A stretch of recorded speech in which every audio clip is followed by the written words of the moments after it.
Salt Lake. I'm from there. So. In Salt Lake, yeah. Yeah. All the data little things right there.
Hello, everyone. Woo! Welcome. Can everyone hear me okay? I'm going to hold this really close to my mouth. Welcome to the Washington Post Guild's rally in protest of the massive, devastating job cuts at the Washington Post, where more than 300 of my enormously talented colleagues and myself were laid off from this newspaper yesterday by email.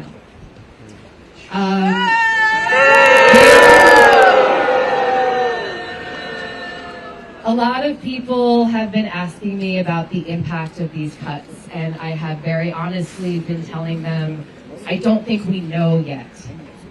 The impact of losing 300 journalists who hold power to account, who investigate corruption, who tell you about what's happening in war zones overseas and whether your kids' schools will be open because it snowed, is immeasurable. I was a local enterprise reporter. I covered this region.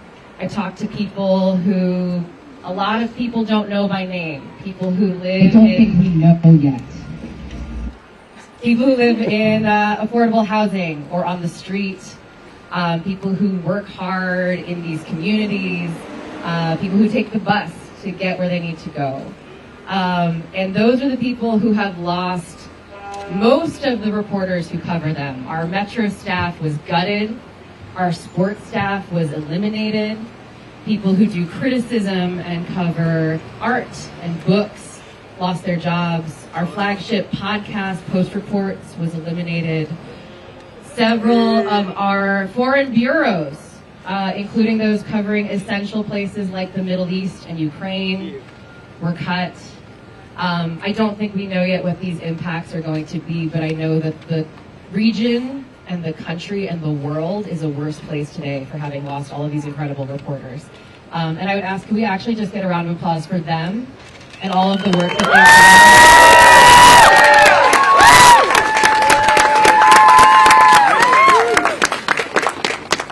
done? We're out here today because we still believe that journalism matters. We still believe that journalists matter. And we still believe that democracy will die without them. I am going to be introducing a number of speakers, many of whom are folks who lost their jobs yesterday, and many of whom are allies and supporters who have come out here to show their support and to demand that the Washington Post do better. That it do better by the people who lost their jobs yesterday, that it give everybody fair severance and fair terms, that it consider perhaps hiring some of us back when it realizes it can't do what it needs to do without us. And we also ask that for those who still work here, that the Post do better by them and by the community it claims it serves. My first speaker, I'm going to pass the mic over to the co-chair of the Tech Guild. He is my brother in the fight, and he represents the tech workers at the Washington Post who recently organized. Patrick, come on up. Where is he? Patrick, here he is. I like that song, though. Hey, y'all, Patrick Nielsen here, co-chair of the Tech Guild. Very proud to be standing here in front of you with a partner here, Luke Connors. Louder? Okay. Yesterday, I was shocked. I have never seen something like this happen before at the Post. And then I gave myself an hour to be sad, and then I've just been consistently fucking angry for the last day or so. We just recently unionized, and management sent us a list of 76 employees that they are targeting for layoffs of our 276 members. They're basically saying, here's a rope, go hang yourself with it. Our response is absolutely not, and we're fighting that. We stand in solidarity with all of our members here at the Post Guild, our brothers and sisters that actually make this place run. I can speak for myself, and I know I speak for a lot of others, that the reason I work here is because of the amazing work that the Post Guild does and continues to do on a daily basis, despite the lack of support from our leadership on a continual basis. It's disappointing on an immense scale, the lack of communication we have from Will, the lack of communication we have from Jeff, and how they don't really seem to give a damn about this institution or the people that make it run. So it makes me really, really proud to see all of you here. I'm heartened to know that all of you are putting up the fight, and whether you're impacted personally in this layoff or not, that you are still here to show people that the work the Post does matter. And if you're still here to pick up the pieces, that you're still in the fight, and that we're still here to fight with you. Thanks, y'all. Hello, my name is Luke Connors. I'm chair steward for the Tech Guild. Yesterday, so many of our colleagues lost their job in such an impersonal and strategically indefensible way. That list that Patrick mentioned was sent to us, and the company refused to inform members directly, put the onus on our stewards, our members, many of whom were on that list and targeted, to make dozens of calls to our employees and inform them. Shame! This is not how you treat people with dignity and respect. It's not a serious approach to leadership. How will the highest paid people in this building be held accountable for their decisions? We, down here, we are here to save the Post. Yeah! Yeah! And it won't be saved by AI or aggregation. It will be saved by the workers who build our award-winning products our readers pay for and create world-class journalism that our communities rely on. Thank you all. Thank you guys. When I first started at the Washington Post, I covered protests. And a couple years ago, when we were in our contract fight, I helped organize our one-day strike, which was the biggest strike DC had seen in 50 years. So if you will indulge me, I would like to get a chant going. Yeah! When we fight, we win. When we fight, We win! when we fight, We win! one more time. When we fight, we what? We win! Hell yeah. Yeah! It's my honor next to introduce the president of the News Guild, John Schloss.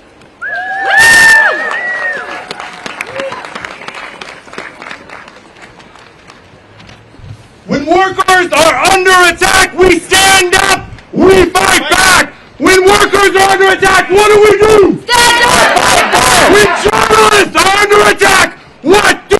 Stand up! Fight back! When tech workers are under attack, what do? Stand up! Fight back! I wake up every day with the Washington Post. I go to bed every night with the Washington Post. I, like millions of others across this planet, depend on the Washington Post and the journalism and the journalists of the Washington Post to inform me of the world. Is that common out here? Yeah! These layoffs are shameful. Shame! The fourth richest person in the world, Jeff Bezos, owns the Washington Post. He could run it at a loss for the rest of time, and yet he refuses. And instead, he's spending tens of millions of dollars buying a documentary from Melania Trump to curry favor with the President of the United States.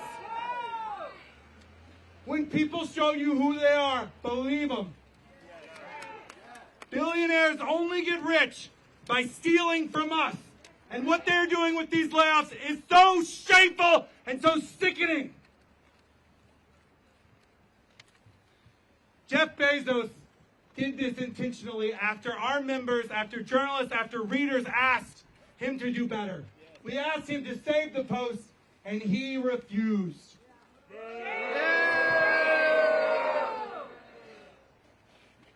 This was intentional. It was intentional for Jeff Bezos to hire Will Lewis, knowing that he was under review by Scotland Yard for his involvement in a cover-up to a phone hacking scandal with the royal family in the UK. It was a decision by Jeff Bezos intentionally to hire and promote incompetent executives who failed to innovate. It was an intention of Jeff Bezos to do these layoffs today and this week. Shame on Jeff Bezos! Shame! I blew out the microphone. We have a duty as journalists and as good unionists and as people who give a damn. We have a duty to seek the truth. We have a duty to hold power to account. We have a duty to afflict the comfortable and to comfort the afflicted. We have a duty to fight. When journalists are under attack, what do we do? Stand up, fight back! When workers are under attack, what do we do? Stand up, fight back! We have a duty to stand up and fight back and demand more. And that's what we're doing. News Guild members and CWA members are mad across the country, across North America, for this shameful behavior. I am so sick and so disgusted for these layoffs, for all these amazing journalists and other workers, folks who answer the phone, folks who build the apps. They shouldn't have to lose their jobs. We have to dream big. We have to stay angry. We have to hold power to account. Are you with me? Yes! Are you with me? When journalists are under attack, what do we do? Stand up, fight back! When the tech workers are under attack, what do we do? Stand up, fight back! When workers everywhere are under attack, what do we do? Stand up, fight back! Stand up, fight back.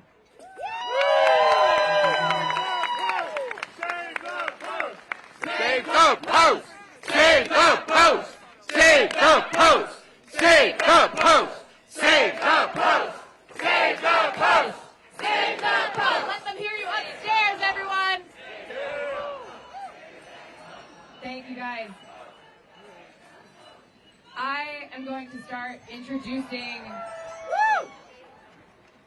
some of my colleagues, some of the enormously talented journalists we are talking about who lost their jobs yesterday and some of whom are returning to a changed newsroom today. The sports department of the Washington Post is an incredible place, or was an incredible place. They delivered exclusives, beautifully told content about not just sports, but culture, politics. What does it mean to be an athlete, gender, all kinds of issues that are at play in our sports arenas today. They told the story about the fight for the Commanders Stadium here in the DC region, and my very talented colleagues at that desk lost their jobs yesterday. Here to speak on behalf of the sports section is Molly Hensley Clancy. My colleague and my comrade. Where's Molly? Everyone give Molly a round of applause. Can everyone hear me? Yes. Hold it real close. Okay. Wait. Okay, now you can hear me, right? Under. Yeah. Okay, ice cream film. Okay, I almost said no when I was asked. Okay.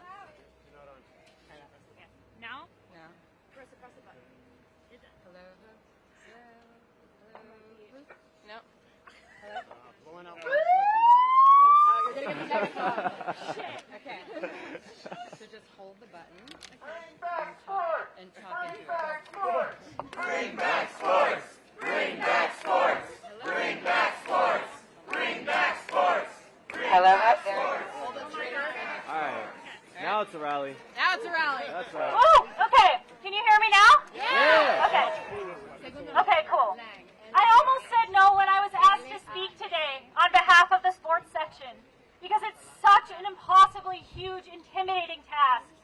I only had the privilege of being a sports reporter at the Post for 5 years, a tiny fraction of a long, storied history, but it was the best 5 years of my journalism career. I agreed to speak because I realized that in so many ways, my own experience on the desk and everything it gave me exemplifies the things that made Post Sports great. Like the fact that I got hired at all.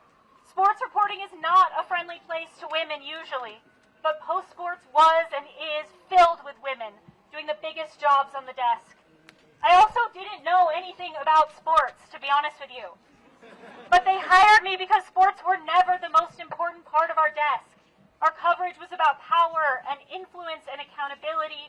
It was about human beings on the fields and rinks and courts. It was about the steadfast, loyal, and dedicated fans. Woo! The Post put investigations that I wrote that other people might have dismissed as inconsequential on the front page. And they trusted me when I said they would bring in subscribers, which they did. My last story brought in 250 new subscribers, which, by the way, is more than Will Lewis has netted the Post in his entire tenure as publisher. My career there feels like a dream, that I got to learn about dogged reporting from Will Hobson, a Pulitzer Prize winner, listening to his grumpy phone calls with NFL lawyers, and about how to write from Kent Babb. What other sports desk has someone who can write like Kent Babb? No one. That I got the best investigative editor in the business, Joe Tone. That I got to learn about loyalty and dedication from Les Carpenter, who as we speak is reporting on the Olympics even after they callously laid him off. I got to learn about holding even the most powerful institutions to account, from the team that investigated sexual harassment at the Commanders and the team that produced Blackout, our series on black coaches being shut out of the NFL. I would be remiss if I didn't say a few words about our leaders. Matt Rennie, who was steadfast, tireless, and caring beyond belief, unflappable in a crisis. And Jason Murray, who led our desk through years of incredible reporting. I appreciate that he didn't shy away from this horrible thing, that he stayed with us until the end. Yesterday, he made me cry by signing off his email, the last Washington Post sports editor. He did not deserve to have that title, but I'm glad it was him. And on the other side, Will Lewis, Jeff Bezos. I have a few words about them too. In every single way, they are cowards. They are cowards who refuse to show their faces and look us in the eyes as they ended our livelihoods. They are cowards who left incredible reporters stranded in Ukraine and threw away reporters who had laid their lives on the line for the paper. I know they don't feel shame, but they should. Shame! They are cowards who blamed us even until the very end for the Post struggles, even though they were the ones who refused to invest, to acquire and innovate and listen. They were desperate to cast blame on anyone but themselves. Shame! A few months ago, the Post rolled out a new slogan, riveting storytelling for all of America. That slogan is just another thing that Matt Murray and Will and Jeff do not understand, because there's nothing as riveting as sports, and there's nothing that brings all of America together like sports. This is why the loss of our desk is incredibly heartbreaking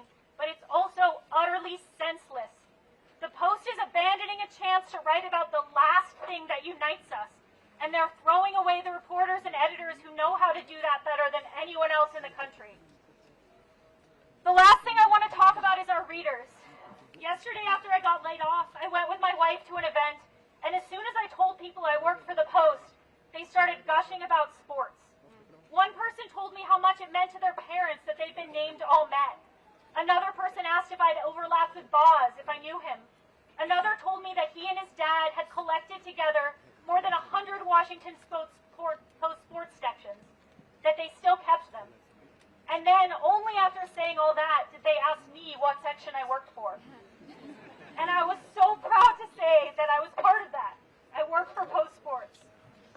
Will, Jeff, Matt Murray, they've demonstrated over and over again that they don't know our readers, the people who've come to us all over the last 24 hours. They don't know what they care about, what makes them subscribe, what makes them loyal. They don't know how much Post Sports means to them. And they do not understand that there simply is no Washington Post without sports. But they will. Thank you.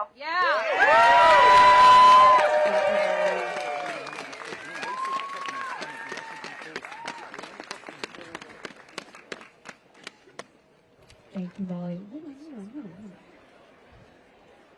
Can we get one more round of applause for Molly?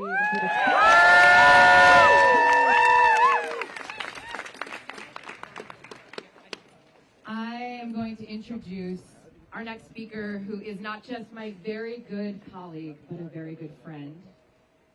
Michael Bryce Sadler is a local reporter at the Washington Post. I have had the enormous privilege of working with Michael closely on stories over many years about people that no one would know about if not for our work.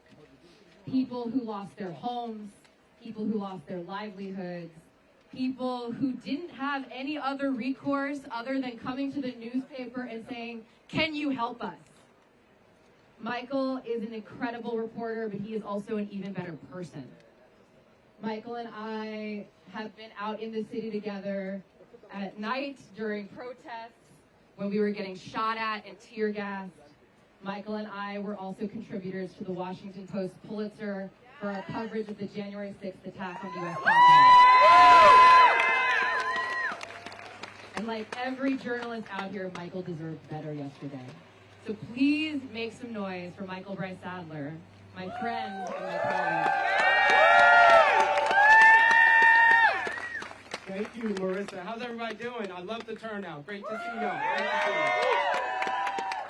So my name's Michael Bryce Sadler, as she said, and I guess keep coming back to the same set of questions. How is a Metro desk supposed to earn the community's trust if you keep taking resources away from the Metro section of this paper? How are we supposed to get our jobs done properly if you cut the staff and you tell the community, we don't give a fuck about you? You deserve better. Say it, Michael. And they should be ashamed of themselves. We're told to do more with less, then even more with less. Write faster, publish more. Make no mistakes, but the margin of error for us keeps shrinking, while for those on the 9th floor, it keeps growing. Let's be honest. A Metro staff of 12 people cannot cover the region and hold power into account properly. We need resources, not less. We need to say it loud, and we need to be clear. We can't stand for this. It's not sustainable. Please help us. Jeff, do better. Matt, do better. Will, do better. Shame on all of you. Shame! Thank you.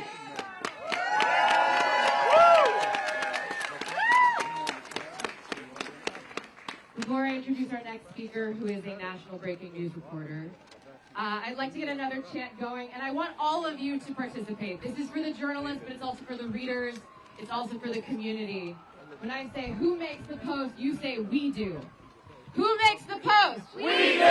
Who makes the Post? We do! Who makes the Post? We do! Welcome, Ben Brash, a national breaking news reporter, my friend and another Post Guild leader.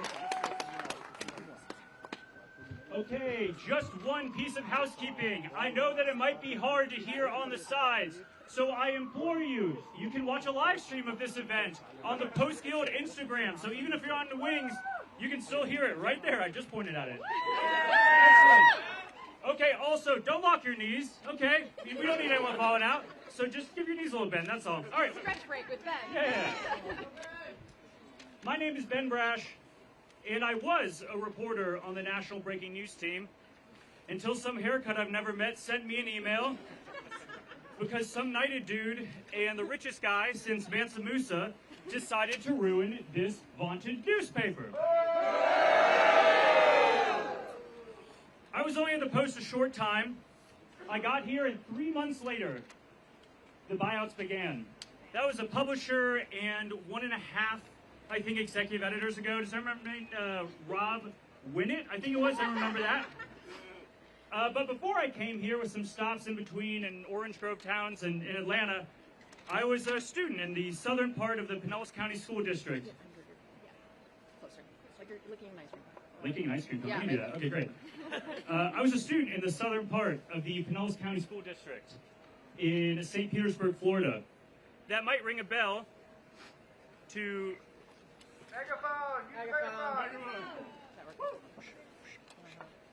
Hello? Great. That might ring a bell to any of the education reporters or Pulitzer heads out there. The St. Pete Times, and don't correct me, produced an incredible investigation into how the district, through racism and greed, let schools in my predominantly black-sided town turn into failure factories that pumped out bright-eyed failure. Okay? Why am I telling you this? Well, gang, I fear that the Washington Post is now a failure factory. How can it produce quality journalism with so many gone? I'm not saying that they can't run this place without me. I'm saying that it is worse without us. And one of our very own, Lisa Gardner, won a Pulitzer for that project in 2016. And I've been intimidated over her ever since. But I'd be remiss if I didn't talk about my team, the National Breaking News team, nay, the GA team, for 3 years. Before yesterday, our emaciated team withered down to 8 reporters and 5 editors, working shifts 7 days a week from 7:30 a.m. to 8:30 p.m., passing off to our hubs in Seoul and London. We're nothing now. 2 reporters, 2 editors, that's it. That's all that's left. Shame is right. And I'll tell you, some days it was hell. Blood, carnage, body cam footage, mass shootings, hurricanes, earthquakes, wildfires, hell. So much destruction. Do you know who didn't have to do any of that? Jeff Bezos and Sir Will Lewis didn't have to do a damn bit of that work. They just have to move offices when 50 of us march up there and intimidate him. Okay. But other times it was goofy stuff, and it all mattered. It seems like management doesn't agree, and personally it's hard to care what's in their hearts and how tough it is for them when their actions speak pretty damn loud. Yeah. They don't care about us. They do not care about the workers of this vaunted newspaper. No. So what did I do to a man with a hammer? I did some reporting. Did you know that Sir Will isn't an OBE? No, he's a Knight's Bachelor, which means that he isn't inducted as one of the members of the organized, with an S, Orders of Chivalry. Okay? He isn't held to chivalric rules, and boy, does it show. But gang, I have good news. The Guild gives us one thing that we gave up when we chose journalism. We can have an opinion. Yes! And no, it's not about civil liberties or personal freedom, whatever the hell they're talking about in those pages. My opinion is that we deserve more, and this place can give it to us, and it is not too late. Not too late! Not too late! And you can help by showing up for bargaining, handing out flyers, making sure we squeeze every red cent from these people that we need to be made whole while bargaining is going on. You can fight. Violence isn't the answer, but fighting is. Fight for each other, because management sure as hell won't. That's right! Those who remain are still our Guild siblings. We still love them. They did not do this. And if you are a member, what the hell are you doing? Get up here and replace me. Because I'm not going to be here anymore. They told me my services were no longer needed. This place failed us, but we will not fail each other. Solidarity forever. Thank you.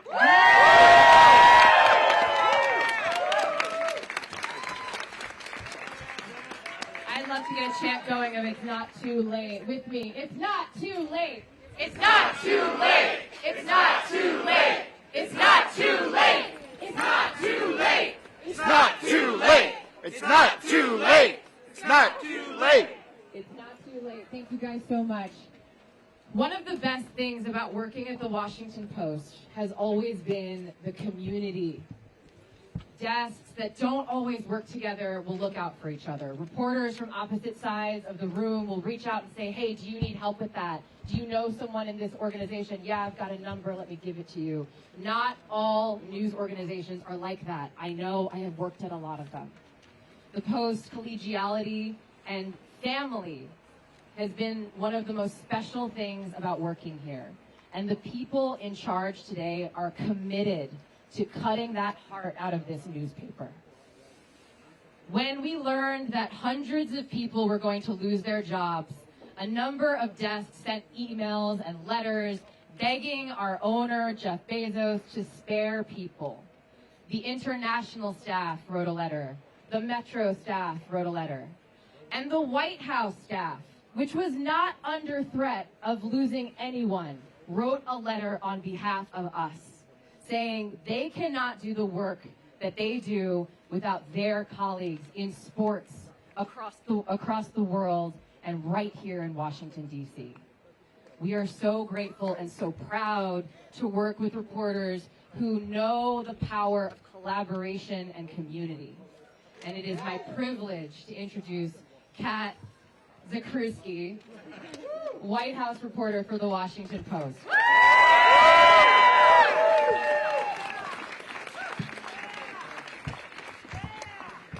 Thank you all for being here today. Yesterday, I received a note that my job was, quote, not impacted by the layoffs. I'm here to correct the record. Get the megaphone. Get the megaphone. Okay. All right. I'm here to correct the record. My reporting on the White House directly relied on the sourcing and expertise of colleagues across the room, in tech, in business, in international, in sports, in Metro.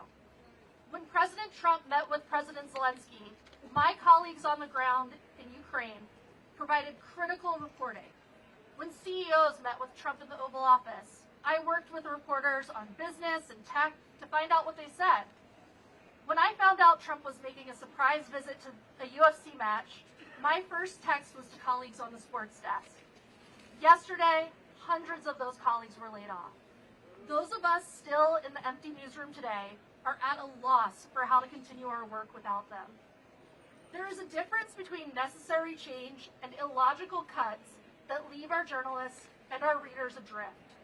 Our leaders say they want to excel in political coverage as they cut some of the most talented political reporters on our staff.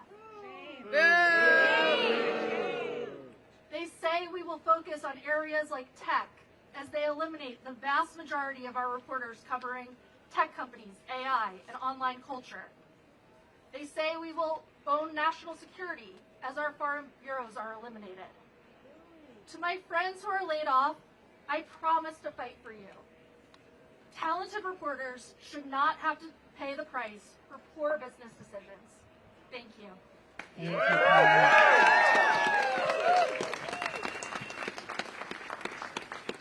I'm going to try a little double fisting here. We lost a lot of really incredible journalists yesterday, but we didn't only lose journalists yesterday. We also lost colleagues who make the business of this place work, who make the technology of this place work, and who do the thing that these leaders claim they want us to do, make money. I would like to introduce you to one of my colleagues on the commercial side, Colin Camp. He's a production manager with Wash Post Live, our events arm, which just got eliminated yesterday in the round of cuts. Thank you. I'm Colin Camp, Vice Chair for Unit Outreach for the Post Guild and Production Manager for Washington Post Events. When I came to the Post 4 years ago, I was excited for the opportunity to work with the very best in the industry. And that is exactly what I found in my fellow workers. As a commercial employee, I had a chance to work with immensely talented event planners and producers, production engineers, marketing professionals, and audience specialists, all positions that were impacted by the short-sighted and devastating layoffs announced yesterday. Time and time again, I have seen my colleagues punished for inexplicable mismanagement and poor decision-making from our leaders. My fellow laid-off colleagues are paying the price for terrible decision-making at the top, and those still employed are once again being set up for failure. This cycle cannot continue. That's right. My colleagues are the most talented individuals I've ever met, and Post employees in the newsroom, in engineering, in opinions, and on the commercial deserve better.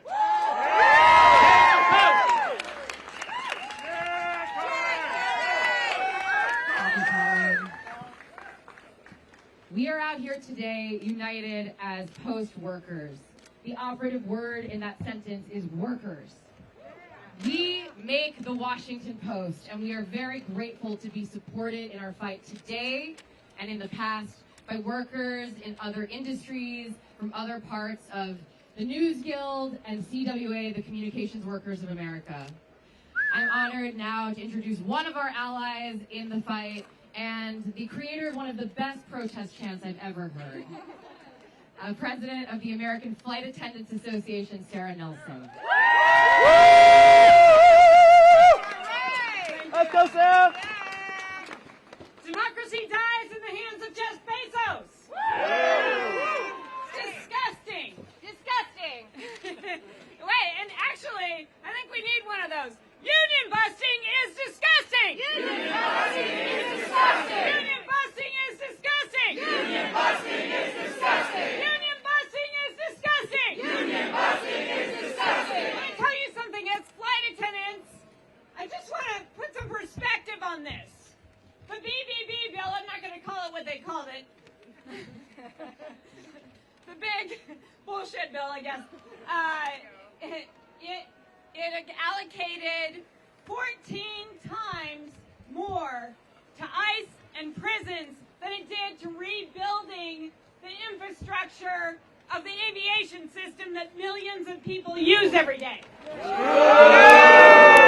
the people in this building behind me have kept me safe throughout my 30-year career as a flight attendant.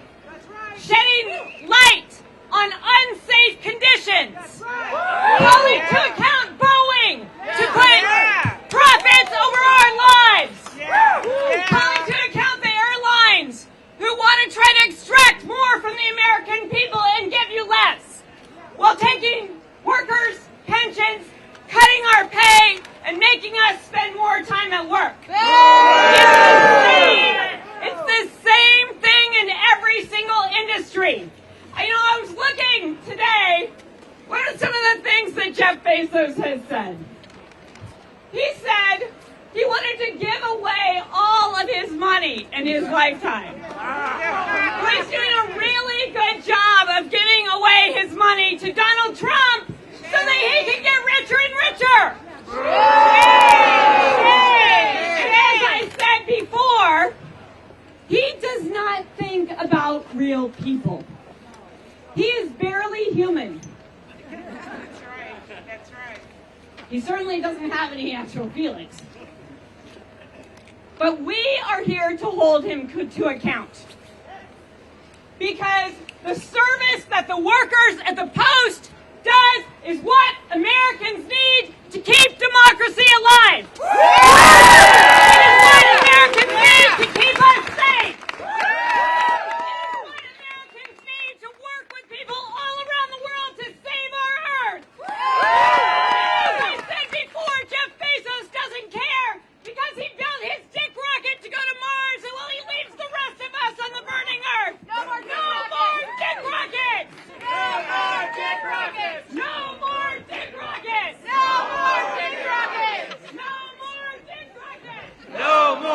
Rockets!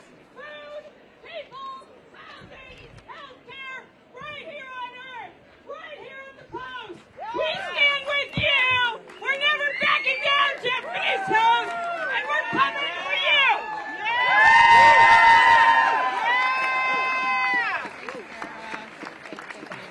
Thank you so much. I want to thank everyone who's come out to stand with us today. Every single person here, members of the media, we see you, we appreciate you, thank you for being here.